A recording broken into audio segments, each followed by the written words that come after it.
there's this harmony of how connected to self are you and how connected to others are you? And can you do both at the same time? Right. And I think that's where you see a really beautiful practice of empathy, because now I don't lose myself in the conversation and overcompensate for whatever you're going through, but I also don't discredit what I'm going through as myself.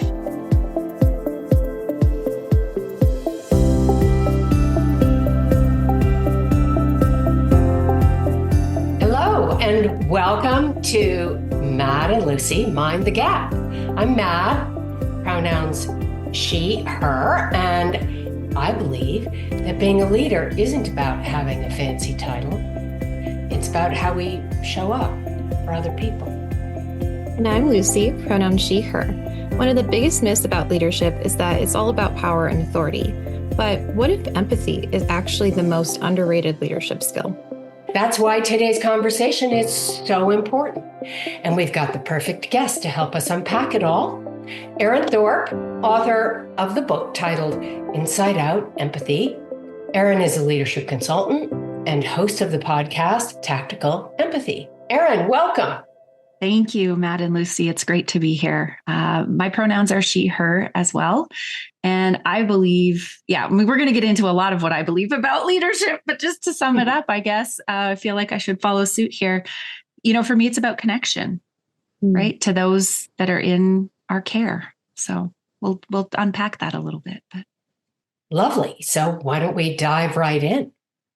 So, Erin, a lot of people grew up thinking that leadership was about being the loudest voice in the room, or having all the answers, or just being the one willing to take charge.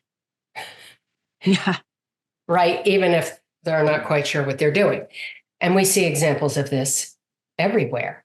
Well, right now and in the past. But in your book, Inside Out Empathy, you flip that idea on its head. So what made you realize that leadership is about empathy? So first, I'll start off by saying, for me, empathy is a mental muscle that we are either building or is atrophying, just like any other muscle in our body. Right. And so for me, that really helps when I think about empathy as a practice. For me, it just really helps make it a little bit more sticky around, am I actually building and using this muscle, or is it sitting there getting smaller and weaker? And to sum it up, you know, I ask this question weekly to the guests on my podcast, and I've heard many, many things, and, you know, they're all excellent. But I would sum it up for me that empathy, it is an action, and it is the practice of connecting with people that makes them feel valued and understood. And I think what I have learned over the last few years since publishing the book and really diving into this topic is that we can't fully be empathic with other people unless we are practicing that skill with ourselves as well.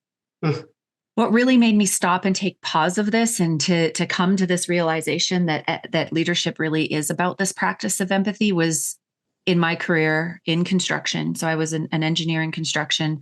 The thing I wanted most was somebody to understand me, right?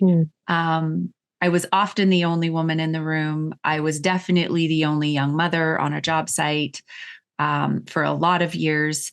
And there was just nobody that I felt really understood what it was that I was trying to find some balance with. And even when I went to, you know, women in leadership conferences and seminars and symposiums looking for this, like, okay, just show me an example of somebody who doesn't have a stay-at-home wife or a partner or spouse or husband, who's trying to raise children, who wants a career. Show me like how to do this and show me that you understand what it is that I'm going through. And those examples were few and far between. When I sat back and thought about it as I moved into my own leadership experiences, then, you know, kind of around the 10, 15 year mark in my career, people just really need to feel seen and heard and valued, right?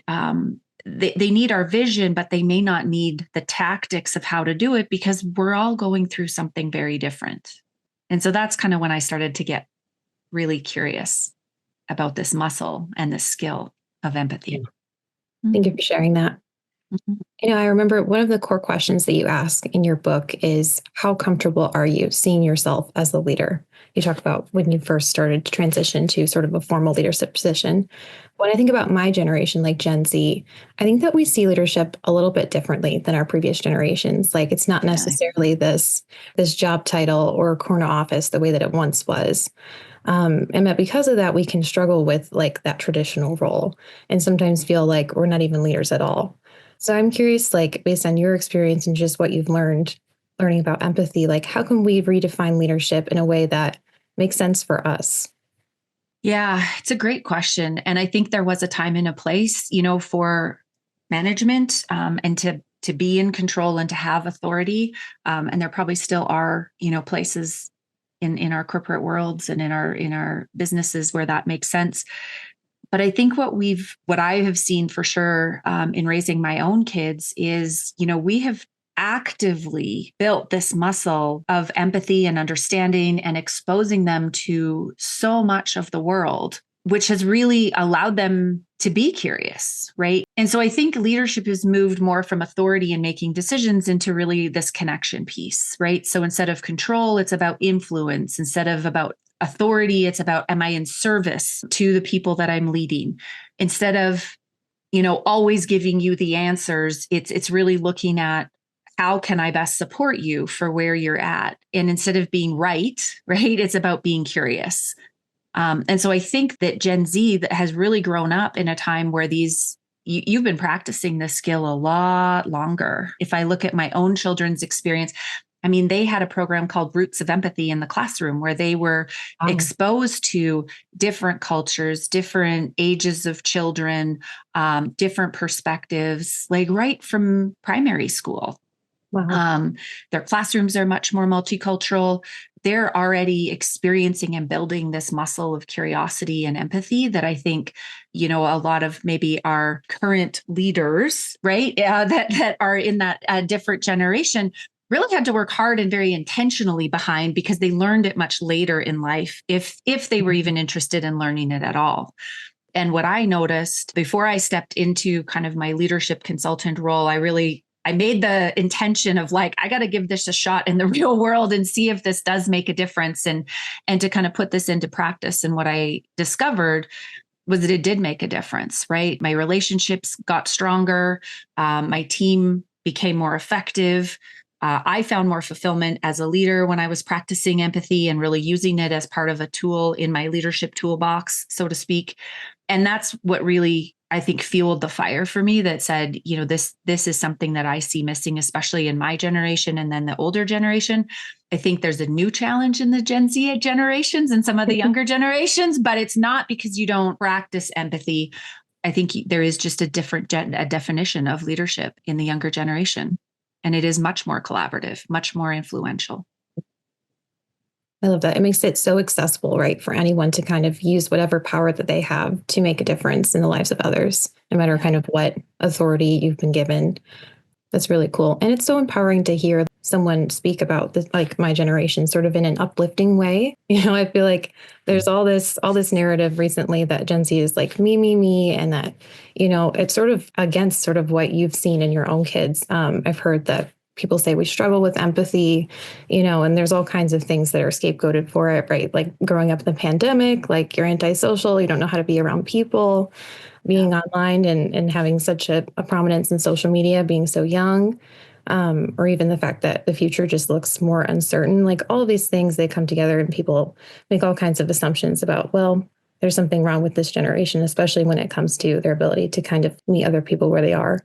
And so it kind of sounds like maybe you have the opposite point of view. But I am curious, I'll ask you kind of just straight up, like, do you think that Gen Z has lost some of our empathy?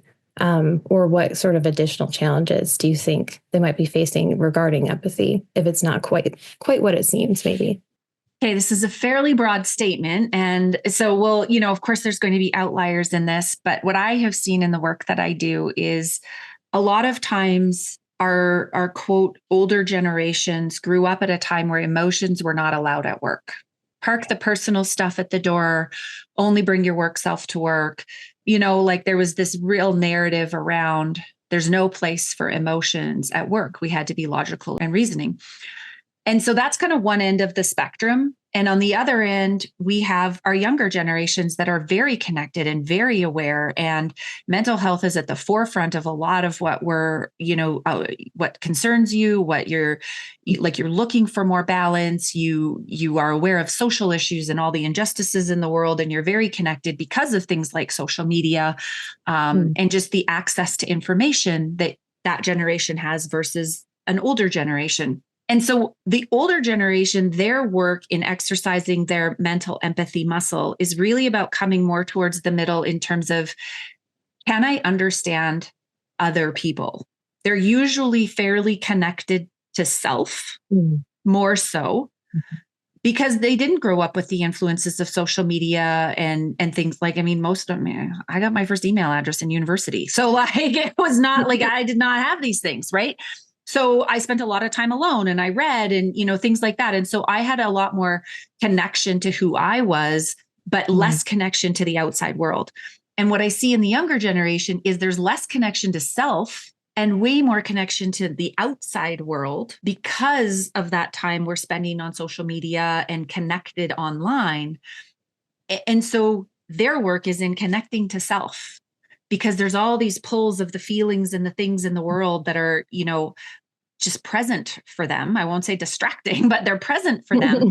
And so the empathy muscle is really this balance in the middle of this spectrum of, and balance is probably not the right word either, but there's this harmony of how connected to self are you and how connected to others are you? And can you do both at the same time?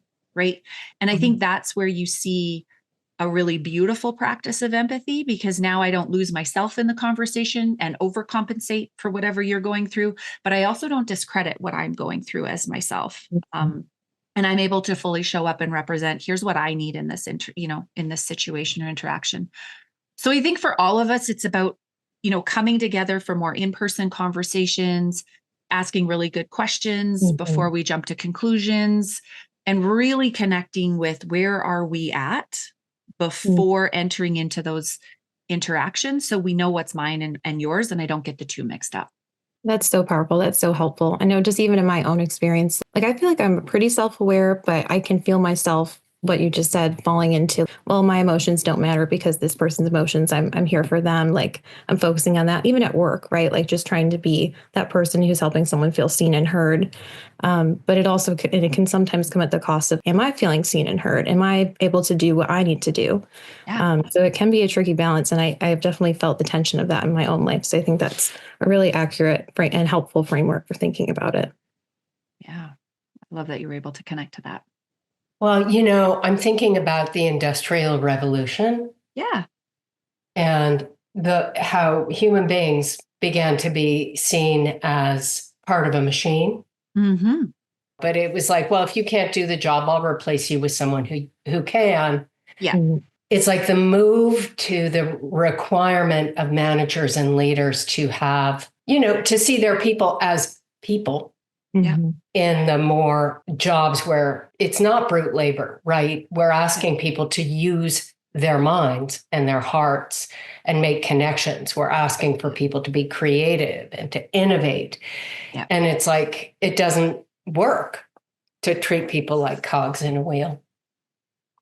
No, because there is no one way to solve these problems that our team members are currently up against. And you're right, Matt, we're asking them to innovate, to create, to bring their best ideas, to bring their best selves. And there's this whole narrative around, we want diverse perspectives and diverse backgrounds and diversity in general. We want all this stuff around the table, but what we have to realize is the human brain perceives differences as a threat. And so unless we're incredibly consciously aware of our, sort of automatic programming that is designed to keep us safe, and really flex and build this muscle of empathy that goes, hey, I am not threatened here. I am not at risk. How can I lean into curiosity? How can I ask some questions? We will never be able to leverage all of that diversity of thought, perspective, opinion. We will never be able to operate at our most creative selves. We will never be able to innovate and solve all these complex problems that we're up against, because we're literally going to be fighting for our survival. Literally. Yeah. Yeah. So one of the biggest frustrations that I hear from young people in the workplace is feeling like they're not taken seriously. Yeah. I mean, it's so interesting to me. I do hear a lot of complaining about the younger generation, but I personally have only had really great experiences, right? They're quick to learn. They work really hard.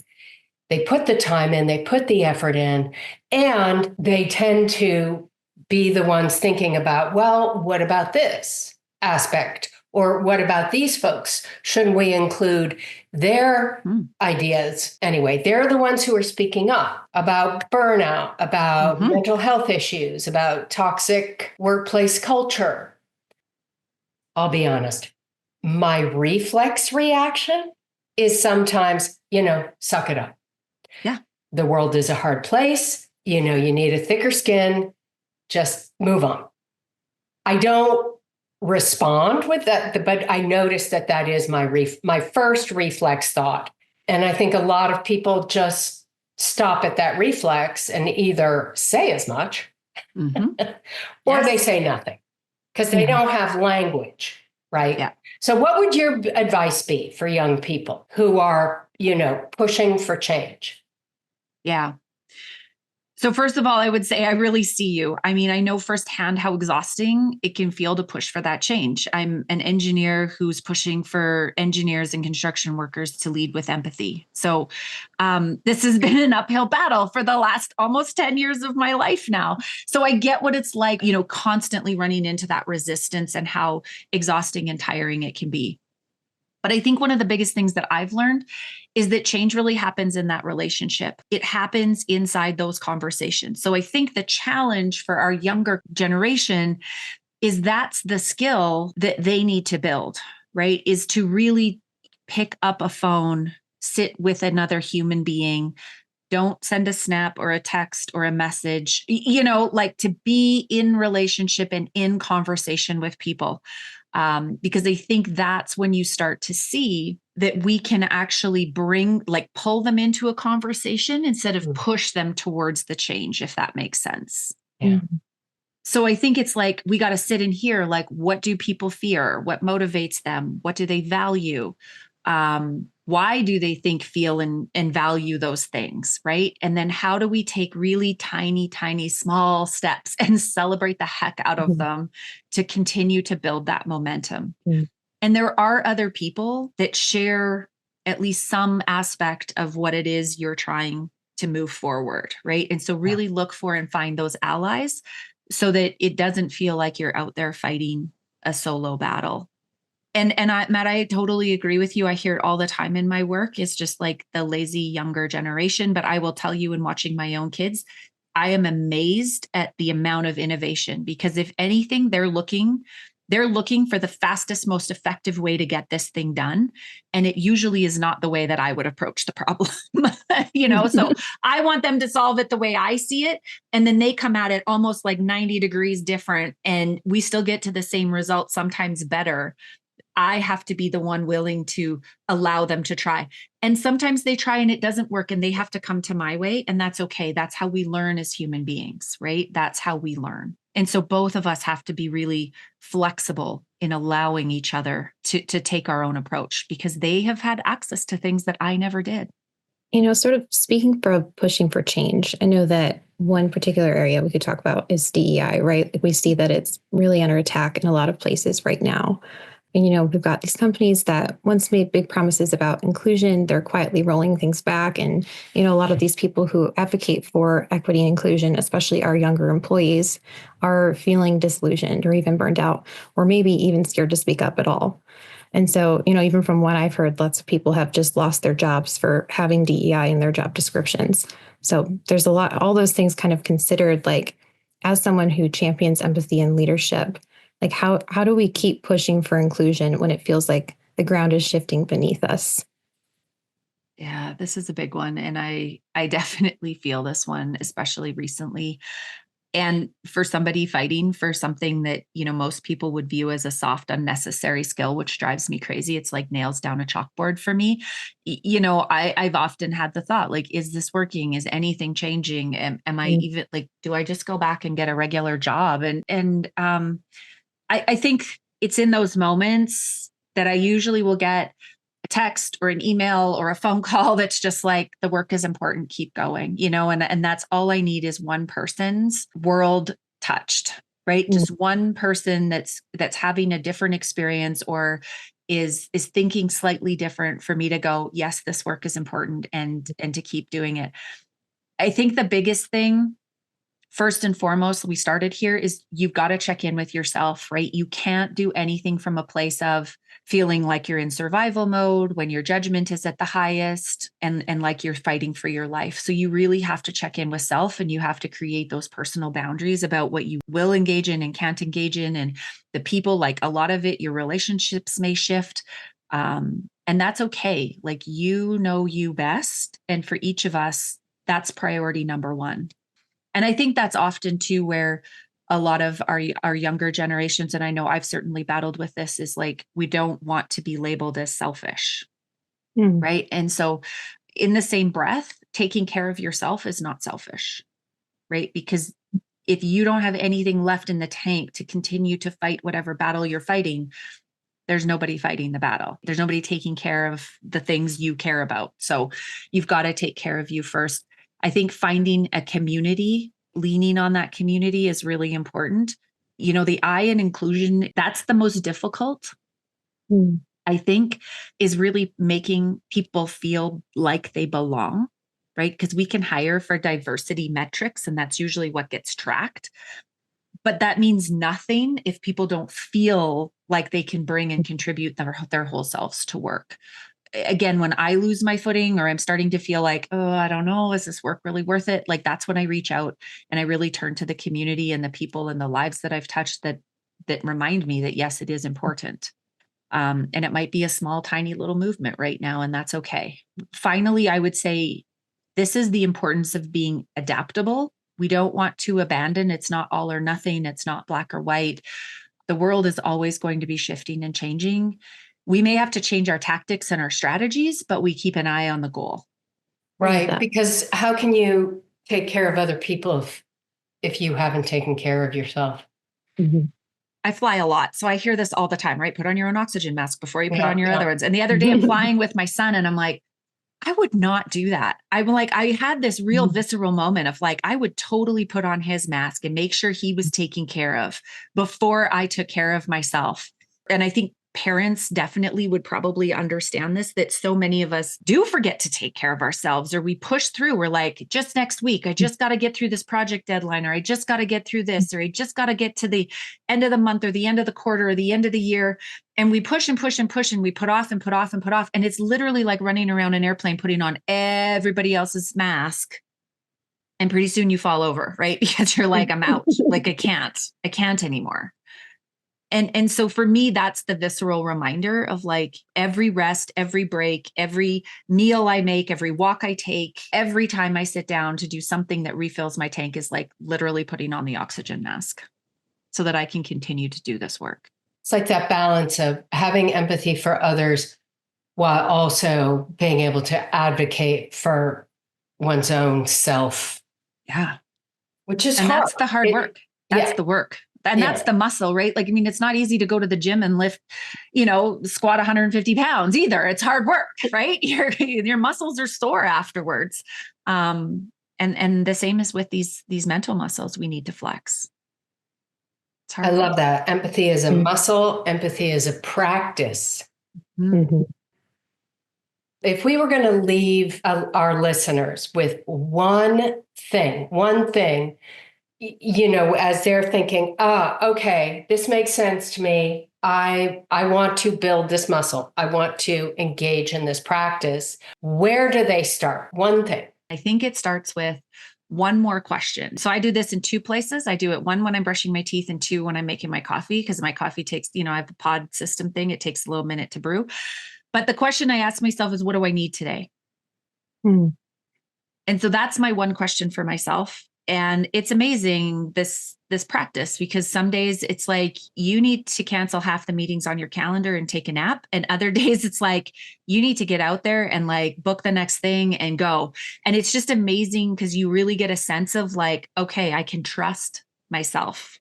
You know, I can trust what I need. I can trust myself. And it's this beautiful relationship that builds.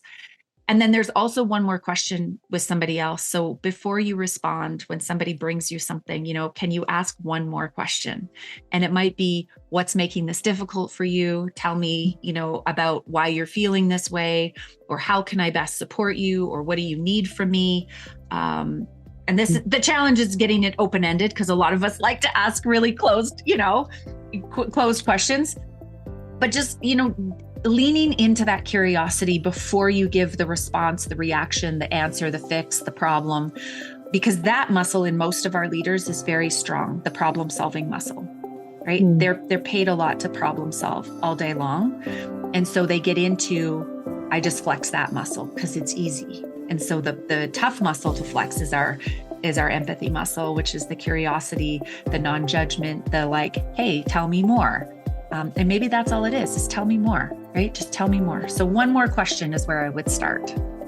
Love that. I love that. Yeah. And for our listeners who want to keep learning from Erin, be sure to check out her website and book links in our show description, and her own podcast, Tactical Empathy. Thank you so much for joining us, Erin. And thank you to everyone listening. If you liked this conversation, make sure to subscribe, follow, and share it with that one friend who's the emotional glue in their group, the empathetic one who just gets people, but also gets things done. Yes, please send this to them as a reminder that their empathy is not a weakness, that it's a skill that all great leaders should have. So until next time, keep minding the gap and taking care of yourselves and each other.